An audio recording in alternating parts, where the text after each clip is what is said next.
Okay, recording. 3, 2, 1. Mikael, here we are again. Again. Last time we sat down, we asked the community some questions they'd like to ask you. And they, of course, they didn't deliver. They delivered even more than we'd ever expected. And so before we jump into that, I'm just going to start asking you questions. What would you like to say about what the patch has done so far? All right. So we've just released a patch, the first of, we hope, quite a few that are going to come in the coming weeks. And with this patch, we've done some considerable updates to the game balance. So we've balanced a bunch of things to make the game feel better to play. This has been loadout balance, but also balance for many of the enemies. There's been quite a lot of work done to the Rupture Strain, for example, and other bug enemies, and also to Illuminates and bots. We really went hard in pretty much every area. And then I think most important part is that we've done a bunch of updates to game stability. So there's been a lot of performance updates, there's been a lot of updates on bugs, there's been a lot of updates on crashes, and we really hope that the game will be more stable now. It won't be like the final version. We have not fixed every single issue that we have. And I know that we will talk more about this during the course of this little chat here. But we hope that this will be felt by players, and it will be a noticeable difference and a step in the right direction. A noticeable change. We look forward to hearing what they think about it. Yeah. Up top. Perfect. So, from the first question that we got here from a user called S. Yoriani, he wanted to know, why were so many of the questions that you answered last time softball questions? Well, I'm going to pass that right back to you, Sean. I'm just a slave to your questions. You ask, I answer. That is true. Because this was the first one that we actually did, we decided that we would just write kind of the questions and we would just take them from the community here within Arrowhead. And now we've got the ball rolling, so we get the community to ask the questions. So that will be the last time that the questions are so soft. Great. Don't hold back. S. Yoriani. Yeah. Don't hold back. We want it all pure and unfiltered. So, first comment here is, not much said really. I understand how Helldivers works. I don't really need to be told it's an organic universe. The player's shape it's one reason why I enjoy it so much. I want to hear about why is the game struggling so much and what to do about it. For instance, why the Illuminates still have launch day bugs of walking through the grounds over buildings and just appearing, and it's going to be addressed at all.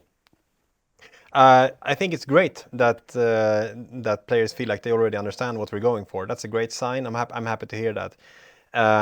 So on the question of why do we still struggle with some of these bugs that have been with us for a long time, so one of the things I can say is that game making is pretty difficult. It's a difficult task to do the correct sort of prioritization. Sometimes we succeed, sometimes we fail. It's like Shams, the user S. Giorgiani has so eloquently said before. Allegedly, that sometimes we really smash it, but sometimes when that happens, we also break things, and we have broken a lot of things. And in breaking things in the game, we also can break some of the trust from the players, right? So it's just an all-around bad situation. Why are we still struggling with these issues? It's for a multitude of reasons. One reason is we're really passionate about keeping this game running. So updating the game with all of the content that we've planned is something that that we're really passionate about, and we love when we do this and players engage with the new things that are happening, and they engage with the story, and they help shape it together with us, just like I talked about last time. This is all super cool, but of course, doing that takes away focus from fixing the issues that we have with live game. I think we have. And this is, in large part on me. We have focused too much on making new things, and just not enough on fixing the issues that we have. That is now something that we're rethinking, and we're recalibrating this. There's another wise saying from S. Giorgiani, who's not standing over there right at this second. He likes to talk about normalization of deviance. And what this means is that, you know, you're getting used to working in a specific way where like we keep getting away with things that we really shouldn't be getting away with. And since we do keep getting away with it, we sort of just get used to it, and then we just keep developing the game as we normally do. And eventually, like where we're at right now, we see that there's been like we've been starting to break at the seams, and it's not just in one place. Unfortunately, it's in many different places at once, pretty much. And I think that you know, when we're doing retros on this and when we're thinking back on our processes so far, we see that okay, there's been signs here all along, right? And signs from the community, signs from you know, the calls are coming from inside of the house as well. Um, and now we're paying the price a little bit for this. So that is why we're so focused right now on addressing this and rethinking a little bit about how we're developing the game in this sort of live service environment. And sorry, I'm laughing at Zelda who's trying to, she has her, anyway. We're rethinking how we're going to develop the game in this live environment to make sure that these sort of things just don't happen again. There's many areas in development where we're tightening our processes and so we can develop the game in a more responsible way, and we will avoid this going forward.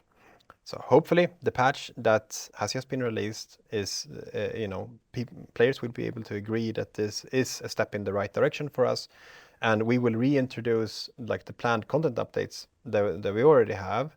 We'll try to reintroduce them in a way that doesn't cause many of the same issues that we've seen, you know, and experienced in the past. So it's time for us to clean our rooms and just, you know, yeah, it's time for us to clean our rooms and do this better going forward, pretty much. A great answer. Thank you so much. We're going into the second comment here, which is a good one.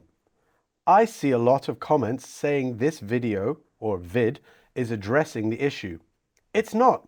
They talk around the issues. They don't give us any meaningful information, especially for PC. Yeah, I think so. In the last video, the main thing that we wanted to communicate was that we are going to slow down temporarily on some of the planned content and feature updates in order to focus on build quality.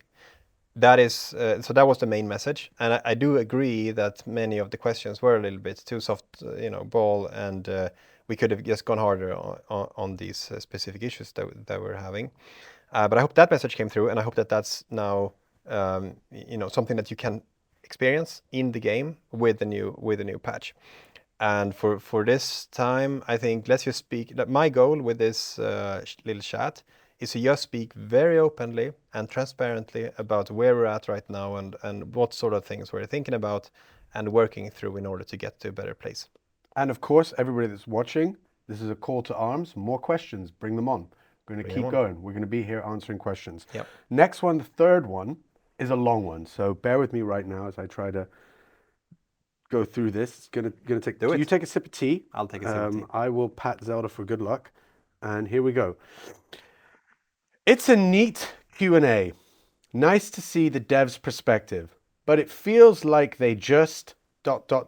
sidestepped a couple of the important questions. How are they going to approach balance from here on out? How long will it take for them to fix the game? An estimate at least. What are their priorities? Will they fix certain troublesome enemies that limit certain stratagems?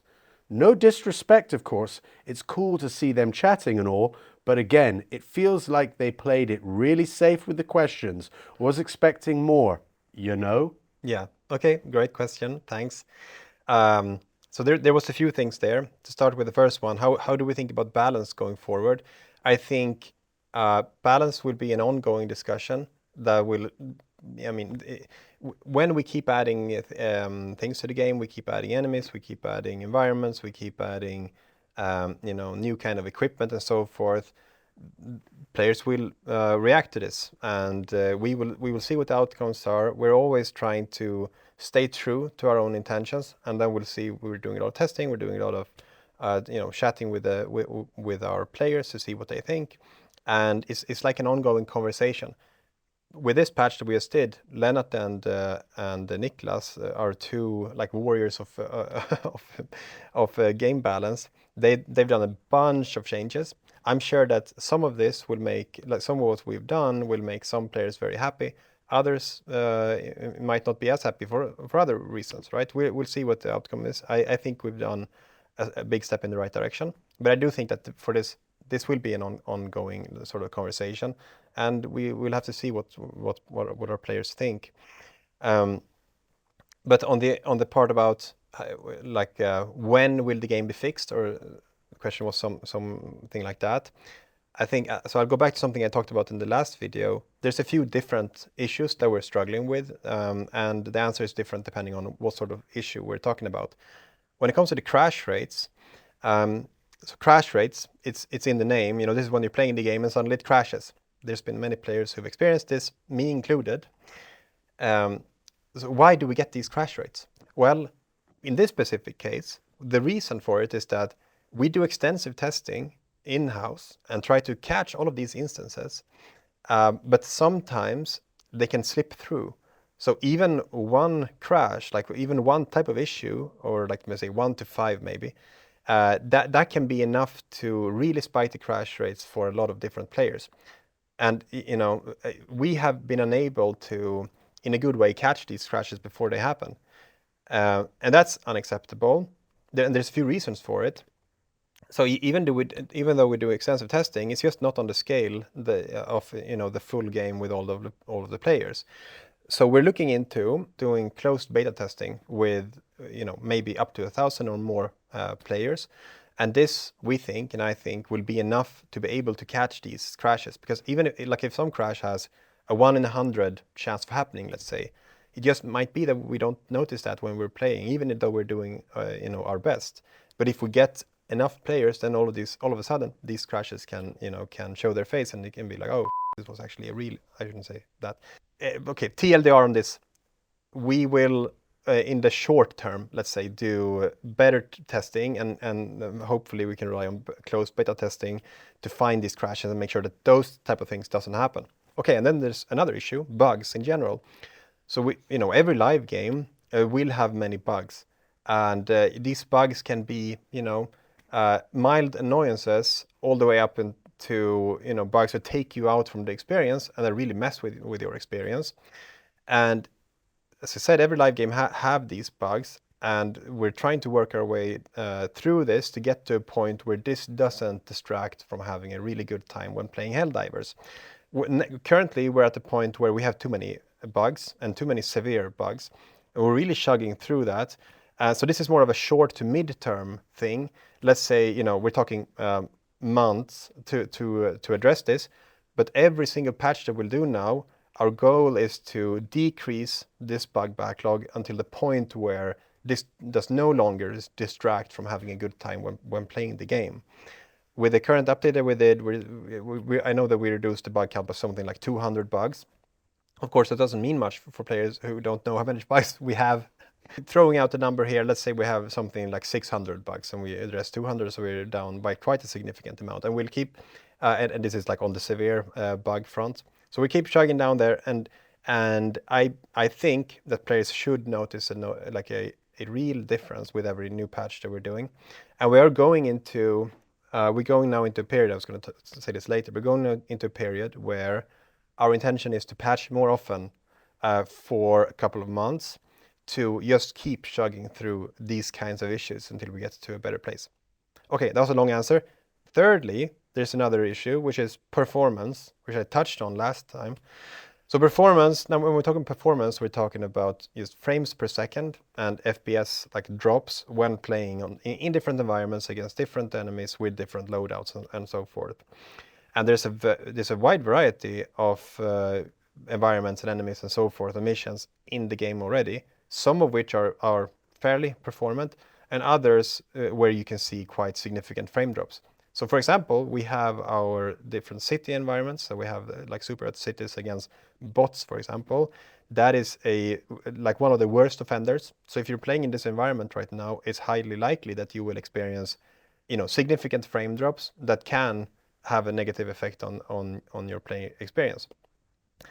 And when it comes to the performance fixes that we're doing, although we have already made some improvements, I wouldn't say that they're dramatic improvements, we're talking about like, you know, an average increase of like two FPS better in all environments, and that alone took a lot of you know, effort from many of our devs. But we are exploring other options already that are a little bit more long term, that we believe can give like really huge improvements. But also on this topic of performance, I'd say players shouldn't expect dramatic improvements in the short or even mid-term, but there will be gradual improvements, and somewhere probably in the beginning of next year. So let's give it a couple of more. I don't want to give an exact date because we actually don't know this for sure yet. But there will be quite big improvements coming. I mean, early next year is what we're hoping for, but yeah, let's have more of these conversations, Sean, and I'll give you the latest in the next one, if that's fine. We appreciate it. Okay, I'll do one more.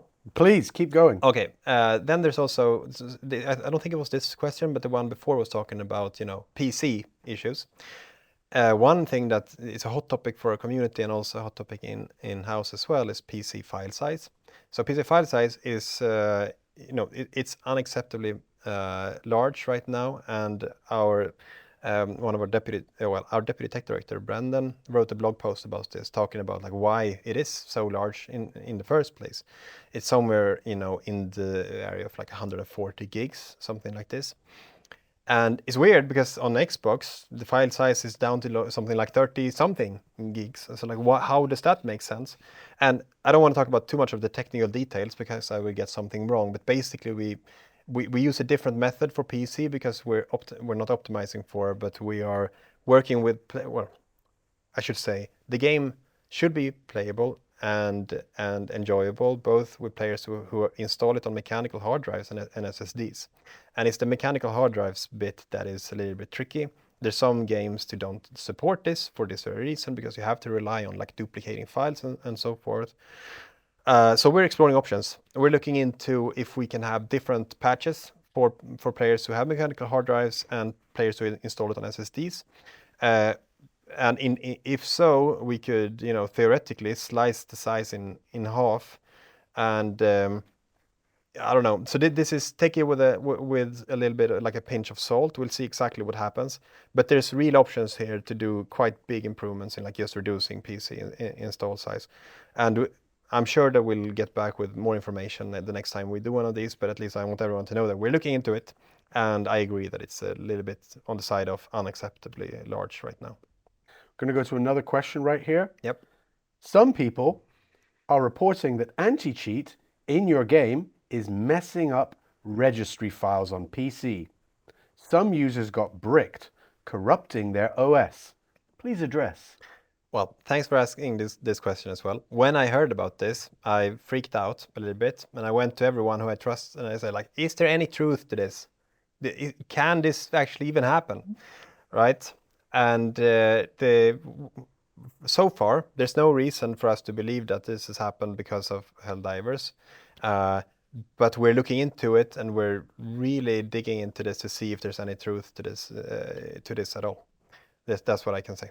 And I can't say any more right now. And also, you shouldn't take you shouldn't only trust my words here, because I'm probably the person who knows the least about how this actually works, like the technical aspects of this.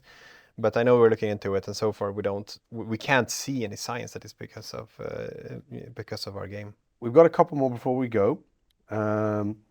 Here's one from: we have made the decision to push some of our content and future updates a little bit into the future. Everyone liked that. And then responds, not everyone. Yeah. Okay. And I'm in the camp of not everyone, I think. So we also, I mean, we have a bunch of ambitious plans for what we want to do with the game, where we want to take it, how we want to update the stories that we tell to be more, you know, interactive, allow for more player agency, develop our game master functionality even more, and so forth. There's a bunch of these plans that we have, and delaying these content updates in order to work on making the game more performant is unfortunate, because of course, best case, we would never be in this situation to begin with. We could just keep developing the game and surprising and delighting our players with all of this, very exciting with the exciting new chapters of Helldivers. So I appreciate that there are players who support us in this and who bear with us as we sort of are working through this, so we can get to a better place that in which we can keep delivering all of the intended updates, like battling on Super Earth and defending Super Earth and so forth. But I'll say for everyone else who thinks that this is a little bit annoying, I'm sorry about that. We'll get back to you as soon as we can, and we're looking forward to keep updating this game. One question that we keep seeing pop up is around the engine Stingray. Yep. Can you tell us a little bit about why we stuck to Stingray, why we can't move to another engine perhaps, and what are we doing from an engine side to improve that existing engine? Great. So right. So the decision to go with Stingray was made many years back now. It was made, so far back that if you had a kid back then, they would already be, well, I think even through middle school, they're they're thinking about what they want to do with their lives. So that's a decision that we're sort of living with. And I think back then, from what I know, because I wasn't here, I wasn't born back then. I was kidding, but I wasn't here then. I know because I've asked Johan about this, Pilan. I've asked him, and he said that back then when we started developing Helldivers 2 for when we started doing that, the intention was that it would be like a 2 to 3 year game, and every year that it got delayed, and I mean the development was like 8 years, so her head is falling off. I'm sorry. I just couldn't concentrate. Yeah. Okay, every year after like year 2 or so, we thought that we're gonna release Helldivers 2 in a year, so we just kept pushing it by a year. And there were conversations back then like, should we switch engine? But it was always like, well, we're gonna release it soon, so why would we switch engine? That makes no sense, right? And then that kept happening year after year after year after year up until like year 8. So we just dug ourselves. I'm not gonna say we dug the hole deeper and deeper, because like the engine has a lot of upsides. But that's sort of the reason why we're where we are. And now with the game of this size, it's a big project to switch to a new engine. And I also will say it's not like the engine is that bad even. As I said, like it really has a bunch of upsides. So there's still many strong voices, internally that really like this engine, like working on it, and they want to keep developing it. And and I should also answer, yes, we are improving on this engine. So we're spending quite a lot of time and effort on making this engine better and more easy to work with for our devs, because there's also devs who will listen to this from Arrowhead who don't have the same kind of positive relationship to working with Stingray and to Stingray in general. And I feel that because I've also worked a lot with Stingray. I don't know if that answered it, but we're in this, and we'll keep building on this and make sure that we can do all of our things that we all of our ambitious plans with this engine. Another question that we often see is around our development process. Yeah. What concrete steps are we taking to change our development processes and patch rollouts to ensure better stability and improving performance? Okay, so that's a big question. And I mean, we have time, so I can give a big answer. Please. Yeah, okay, cool. So development process, making games is a tricky thing, and making games involves many different steps and many different people. What are these steps? Well, to begin with, you need to plan for upcoming content. So and it's like this planning can take a long time and involve many different people. When you're planning, you're sort of weighing different bets. That okay, we have all of these different needs that we put on the table, and then we sort of fight it out, not maybe fight it out, but we sort of brainstorm it out, and we come up with some sort of plan. And then we have teams of very talented and passionate devs of all kinds that work together to make these plans a reality. So some of the things they can do by themselves, and other things they require the help and assistance from others to develop these things. And then at the end of that process, when you have something that you've built, that you've tested, that you think like it works really well, you send it to, well, not send it to, but you do like a quality assurance period, you can say, where you verify that what you've built, lives up to the standards that we've set, and that it's, sort of we think that we will reach our goals here. We think it's fun to play. We play together and we laugh together. That is that sort of thing. But there's also technical details here. And when you quality like assurance, you have to go through like the pipeline of getting it all approved and doing all the necessary testing, making sure that you have your eyes on all the nasty bugs and crashes and the performance implications and all this stuff. It's just a complex puzzle. And eventually at the end of that process, you launch it to players, and the players get to experience it, and hopefully like they will have a really good time. Okay, so that was a very big overview, but high level overview. And the reality is that things can go wrong in all of these different steps.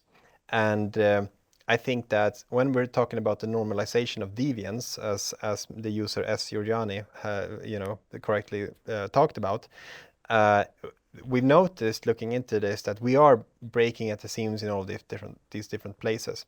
So on the planning stages, we noticed, okay, we're not properly taking into account exactly all of the dependencies and all of the challenges that we might face going through with all these established plans. In the development phases, there's too many dependencies on people creating like, I'm not going to say needlessly complex processes, but there's areas where we can really tighten the process. And then the quality assurance part, of course, as players have found out, we sometimes launch with crashes that we didn't know about that cause huge crash spikes, so that doesn't work. And then the whole build, pipeline and doing all of the necessary, certification checks. That there's also issues that we're having here.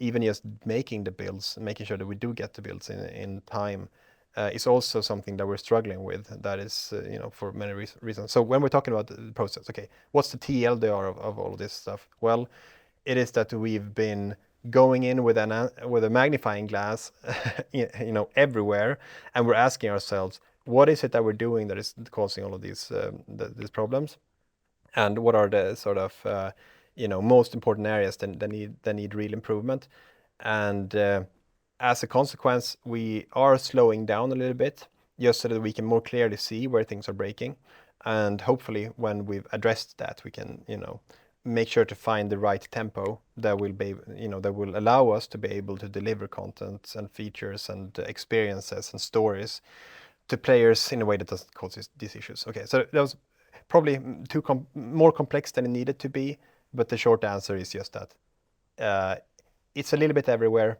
and we're doing a little bit of everything, and there's many people looking into this. Everyone is sort of working here, and that's the short of it, pretty much. You touched a little bit on this in the last interview, but we wanted to know, why can't we just give the community a clear and specific roadmap with dates? Well, okay. On the roadmap, there's stuff that I think we should be better at talking about, and then there's stuff that we don't really want to talk about. So in the sort of category of what do we want to talk about, so updating the game to address all these issues that we've talked about today, I think that we should do better of talking about like when will this happen, what should players be able to expect, and so forth, because that's not really spoiler. If we can say for when we have real certainty that okay, we know that we're working on this update that will decrease file size, for example, there's nothing wrong with making that sort of commitment and saying at least in this sort of time period you can expect this type of update. And we could also be talking about specific like war bonds, or even on the feature content side, we could potentially talk about initiatives from Super Earth, if we're going into the game a little bit, that players could feasibly know about, because it sort of makes sense in the universe that you would know about it. I don't know, new vehicles that are being manufactured, for example. That would make sense. As a Helldiver, you should know that, right? But when it comes to stuff that the enemies are doing, I said in the last chat we had, Sean, that we like to think of the game like a universe, as a living universe where anything can happen. That's how we treat it, and that's like very important to us. So we don't want to talk about everything that the enemy is planning, because that would spoil it a little bit. So those type of things we don't want to, at least not right now, put in roadmaps, because that would go against our like core philosophy of treating this universe as a living universe, like an unpredictable universe where anything really can happen. Yeah, I hope you think that makes sense. Makes perfect sense, and I appreciate you answering that again even more clearly. And of course, everybody watching, they'll let us know what they want to know next time. Yep. And also, they'll let us know who they'd like to see sitting perhaps next to you, right? Let's there. Vote. Let's Who vote. should it be? Should it be the user S. Yoriani? Is that the person that we want to have here? I'll there's one vote. And specific, like maybe business related questions or publishing related, we can go down that. But Great. Sound off and let us know. I've got 2 more questions before we go, and then I'll let you go back to making this fantastic game we all love so much. What are some of our main problems that we're running into and trying to fix on performance and stability? Okay, well, I think it would be better to ask someone that's more like technical, but I'll try to give it a go anyway. There's basically, you can be like GPU bound or CPU bound when talking about performance. That just means that there's different things that can cause performance issues. And again, with performance, we're talking about like frames per second. And so for example, one way that you could like improve performance could be, for example, texture sizes on enemies or on weapons and like environments and so forth. That's not the sort of problem we have. The problem we have has to do with enemy AI, for example, and behavior, and the number of active enemies, and how they interact with the world and the player and so forth. And the only thing I know, at least from the investigations we're doing into this, is that the sort of struggles we have require quite a lot of reworking how we're building things. I don't know if this answers your question, but that's the sort of thing we're looking into. That's difficult to do, like really big wins very quickly. So we are optimizing everything. We're optimizing basically every asset in the game in order to improve performance, but we're getting these like marginal gains, so it's nothing too dramatic. But at the same time, we have coders, developers, engineers who are working on sort of improving these systems and how they're structured. And that's like, you don't see those incremental improvements until we sort of address the issue, and then when the issues have been addressed, you can see like really big jumps in performance, if that makes sense. So it's going to take a while longer before we've done any dramatic improvements here. And for any engineer from Arrowhead who's listening, I'm sorry if I messed that up, but pretty much that's my understanding. They can also sound off on the internal comments for us. Yeah. I'm going to ask one last question, and then really we'll let you go.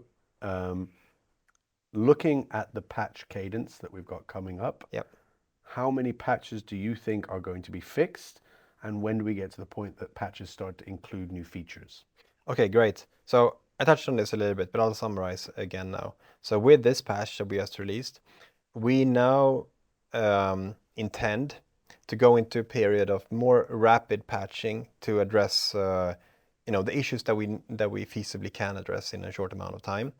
What we're thinking about is to do patches roughly every 2 weeks for a while, and we'll see how long that period will be. And then the intention is that we'll do more content and feature updates, return to our more normal way of doing things somewhere in, let's say, November, December, somewhere there. But it all really depends on the outcome of these fixes and that we're introducing with these patches, and just how well we can improve our processes. But it won't take longer than December, but I hope it can be as soon as possible. You heard it here first. It's coming. Patches, fixes. Yep.